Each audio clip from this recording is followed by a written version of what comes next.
अस्सलाम वालेकुम नाज़रीन, यहाँ पर आपको एक ब्रेकिंग न्यूज़ से आगाह करते चलें। काबुल ख़वातीन के खेलों की सरगर्मियों पर भी पाबंदी आयद। हम आपको मुकम्मल अपडेट से आगाह करेंगे। इससे पहले अगर आप हमारे चैनल पर न्यू हैं या पहली बार विजिट कर रहे हैं तो चैनल सब्सक्राइब करें, साथ दिए गए बेल आइकन को ऑल पर कर दें ताकि हर नई आने वाली वीडियो आप तक बआसानी पहुँचती रहे। तो आपका कीमती वक्त ज़ाय किए बगैर चलते हैं वीडियो की तरफ। तालिबान ने काबुल में ख़वातीन के खेलों की सरगर्मियों में हिस्सा लेने पर पाबंदी लगा दी। अखबार खबर रसां इदारे की रिपोर्ट्स के मुताबिक काबुल में कई स्पोर्ट क्लब के मालिकान का कहना है कि ख़वातीन के खेलों की सरगर्मियों पर पाबंदी लगा दी गई है। ताहम इन्हें चंद ऐसे खेलों की सरगर्मियों की इजाज़त है जिसमें फ़िटनेस का ज़्यादा अमल दखल है। फतह का जश्न, तालिबान ने अमरीकी शिकस्त की निशानियों की नुमाइश कर दी। तालिबान का शॉपिंग मॉल में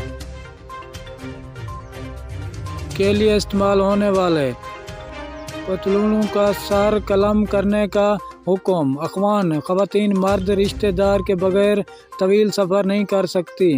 तालिबान ने पाबंदियाँ नाफिज कर दी।